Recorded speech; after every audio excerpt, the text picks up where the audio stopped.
Amigos oyentes, hermanos queridos, buenos días. El Evangelio del día, hoy 3 de julio del año 2019.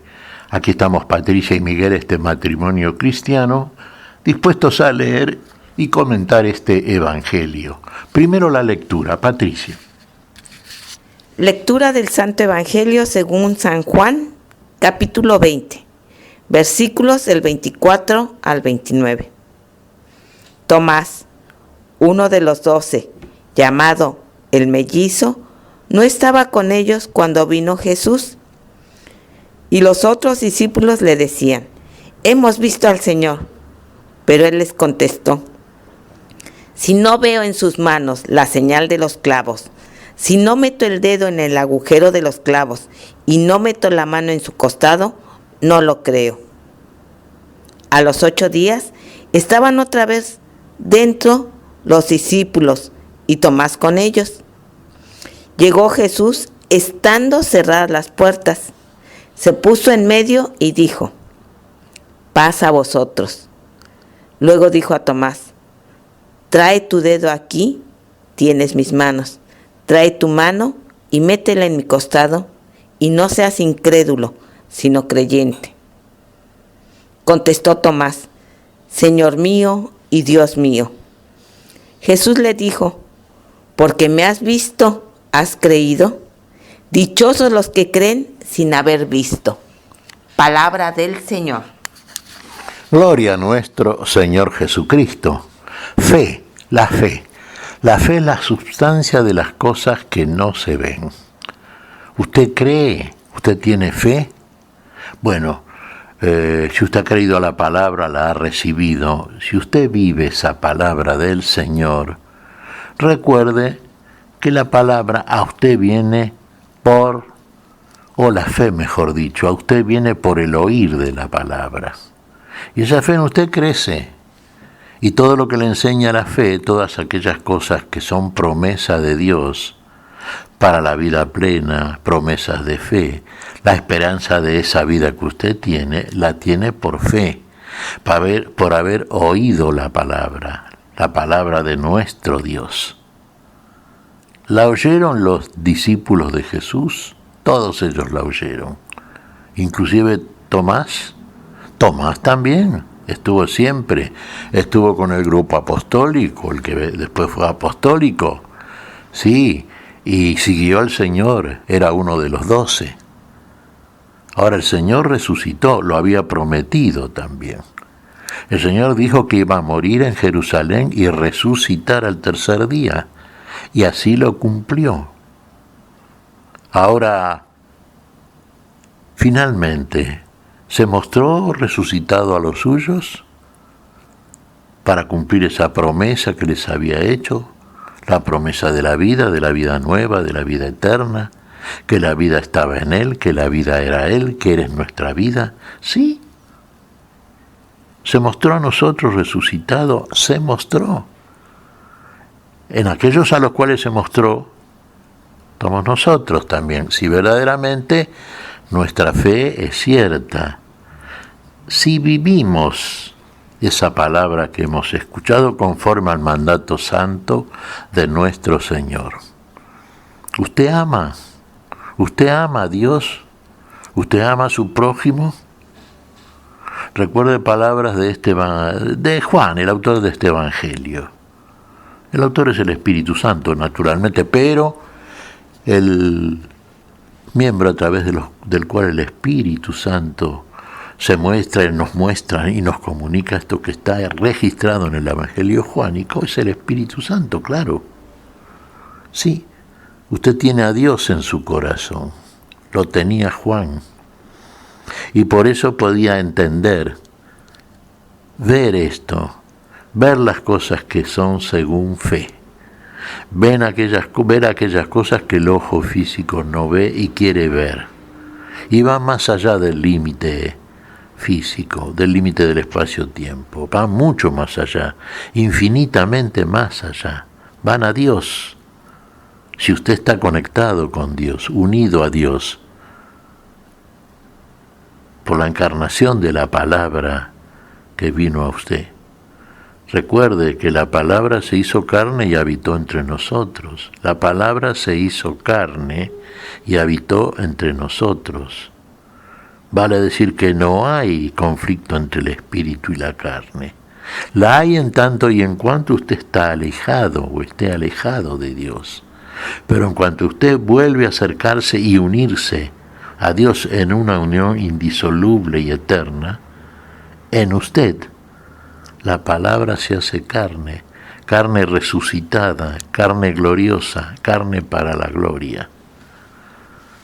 Nuestro Señor Jesucristo es el Hijo único de Dios, palabra de Dios, sí, y la palabra vino a nosotros, se encarnó, para que usted vaya a Dios, del cual está alejado, separado, misterio de separatividad. Pero Dios viene para recuperar en usted el misterio y esto se lo comunica por la fe. Si en usted esta fe es activa, viene a comunicar y a consumar el misterio de la unidad suya con Dios, de cada uno de nosotros, así como de cada uno de los 12 que estaban ahí. Fíjese, acaso nos dice en el relato juánico que estaban, sí, con las puertas cerradas. Tenían miedo todavía. Tenían el miedo propio del que todavía no se ha acercado. Bueno, y se les apareció el Señor. Y el que no estaba era Tomás. Fíjese, en este Evangelio de hoy que celebramos a Tomás, a Santo Tomás Apóstol, sí. Tomás estaba ausente. ¿A dónde andaría Tomás? Tomás había seguido al Señor, pero evidentemente no seguía junto con los discípulos, que se había apartado, había buscado otros caminos como hizo Adán, como hace el hombre del barro, o estaba un poco desorientado, no sé, no lo sabemos, no nos dice el registro de Juan. Pero cuando apareció Tomás, le comunicaron los otros, hemos visto al Señor resucitado. Y las palabras de Tomás muestran precisamente aquello por lo cual no estaba con el grupo Tomás. Y yo no, hasta que no ponga mis manos en sus clavos, en su costado, hasta que no lo vea, yo no voy a creer, ¿no? ¿Cómo? ¿Dónde está? Y Tomás no creyó. Y por eso no estaba con el grupo, no estaba en la comunidad, se había separado, estaba solo, como que se había refugiado en su soledad, en su ego, en su incredulidad. Pero al cabo de 8 días se nos dice acá en este Evangelio, estando también otra vez los discípulos, eso sí, seguían con las puertas cerradas, siempre ese temor, ¿no es cierto?, a los judíos. Pero en esta oportunidad estaba Tomás. Tomás estaba. Y el Señor vino e ingresó y se puso en medio de ellos a pesar de que estaban las puertas cerradas. ¿Y para qué vino? Ya se había mostrado resucitado, sí, pero faltaba Tomás. Y para eso vino. ¿Y qué le dice al mismo Tomás? Bueno, lo que tú quieres. Pon tus manos tus dedos en mis manos, en mi costado, y no seas incrédulo. Y ahí Tomás, claro, fíjese el asombro de todo aquel que, de una manera que, usted lo ve y no lo puede creer muchas veces, ¿no? Muchas veces decimos, y se dice por parte de muchos, yo ver para creer. Y cuando ven entonces les cuesta creer, ¿no? Les parece imposible. Y bueno, ahí Tomás está frente al resucitado. ¿Y qué dice entonces? Mire, palabras que vienen del asombro tomista, del asombro de Tomás. Señor mío, la carne resucitada, el Rey eterno, el Señor del tiempo y de la historia. Y Dios mío, palabra del Padre, Dios de Dios. Ahí ve lo que no conoce todavía Tomás, porque no ha entendido. Entonces no entendió porque tuvo el testimonio, sí, como lo tienen muchos, el testimonio de la palabra. Algunos la creen y otros no la creen. Mucha gente recibe este testimonio de parte de los que configuran la Iglesia de Cristo. Pero pasan de largo, no creen. No, yo eso no. Y es actual, y muchos inclusive hasta con cierta formación religiosa, que nunca es suficiente si no es verdaderamente la palabra de Dios bien administrada la que llega a oídos que muchas veces son incrédulos, ¿no? A priori ya. Señor mío y Dios mío, la plenitud en Cristo Jesús, la plenitud en el resucitado que ha cumplido su promesa. Iba a resucitar, ahora sí. Ahora entendió Tomás. Ahora la luz, que es la vida de todo hombre que viene a este mundo, se encendió en él. Ahora declara, ahora puede testificar, testimoniar. ¿Por qué? ¿Porque ha visto? Sí, ha visto aquello en lo cual no creía si no lo veía. Pero finalmente el Señor, claro, después de 8 días, ¿no? Fíjese, el 8, bíblicamente muy intencionado, número de circuncisión.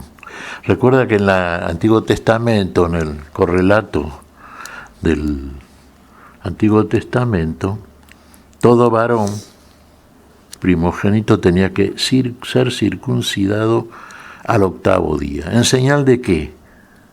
De alianza con Dios, de unidad con Dios. Hijo de Dios. Y ahora la circuncisión, como nos dice San Pablo en la primera carta a los Corintios, no es hecha por mano, no es de industria humana en el cuerpo de carne. No, es hecha por el Espíritu de Dios, por Dios mismo en un corazón que el mismo Dios cambia, vacía de toda enfermedad y de toda muerte, y lo limpia. ¿Lo limpia para qué? Para que pueda habitar Dios en él. Verdadera circuncisión en el Espíritu. 8º día. En el 8º día, Tomás ve aquello lo cual no creía, diríamos. Sí, en este Evangelio se nos demuestra un poco la incredulidad de Tomás. Finalmente creyó. Es que el Señor lo abarca todo, hermanos, Fíjese hasta qué punto el Señor nos da las señales suficientes para que en nosotros sea posible la fe y la vida. Y la vida. Así como en San Pablo, fíjese, que fue incrédulo también, que persiguió inclusive, fue más allá a la iglesia del Señor. Tuvo que darle un testimonio muy fuerte el Señor. Pero aún desde ese lugar el Señor no deja de testimoniarse a aquellos a los cuales conoce. Y sabe mejor el Señor que el mismo incrédulo. ¿Por qué? Porque no cree. Así como fue realmente potente y decisiva la manifestación a San Pablo, así lo es en este caso a Santo Tomás. No se aleje de la comunidad, hermano. Permanezca en comunión con aquellos que, al igual que usted, son hijos de Dios. Han recibido el Espíritu Santo, Pentecostés, y han seguido los caminos que el Señor nos ha enseñado. Han seguido al Señor. Y la verdad, y finalmente la vida de manifestarse plenamente en cada uno de ellos. Primero la verdad que no entendemos. Y a partir de esa verdad, vivida por nosotros, creciente en nosotros, también la plenitud de la vida, a la cual ya Dios nos convoca y que desconocemos absolutamente. ¿Qué te parece, Patricia? Pues mira que al igual que Santo Tomás tenemos que decir nosotros, Señor mío y Dios mío. Y de hecho lo decimos cada vez que vamos a la misa. Y ver las maravillas que el Señor hace, el regalarnos, porque la fe es un don gratuito que el Señor nos da. Agradecerle esa fe que llena de gozo nuestro corazón, al saber que Él está vivo, que siempre nos acompaña y que aunque vivamos las peores circunstancias, Él está ahí sosteniéndonos. Efectivamente, Patricia, siempre está ahí porque está vivo. Nunca deja de estar. Todas las cualidades que nosotros tantas veces mencionamos y predicamos a propósito de las virtudes de Dios son aquellas que exhibe nuestro Señor, como Dios y como Dios encarnado en la carne glorificada por su presencia siempre. Eterna presencia en aquellos que son suyos, que le han creído. Y como le han creído, están siempre presentes a Él. El Señor nunca deja de estarlo, claro está. Y aparece en los momentos necesarios, siempre está. ¿Qué te parece si agradecemos al Señor? Muy bien, Miguel. Te damos gracias, Padre Celestial, en el nombre santo de nuestro Señor Jesucristo. Te damos gracias, Padre, te pedimos perdón por nuestras faltas. Señor, pedimos tu bendición para este día, tu espíritu de vida, tu espíritu de resurrección, tu espíritu de fe, Señor. Todo lo que tú nos das, de modo tan gratuito, de modo tan amoroso, para que en nosotros sea sancionada toda duda, toda incredulidad. En tu nombre lo creemos y en tu nombre lo pedimos, Señor, por Jesucristo, Señor nuestro. Amén y amén. Amén.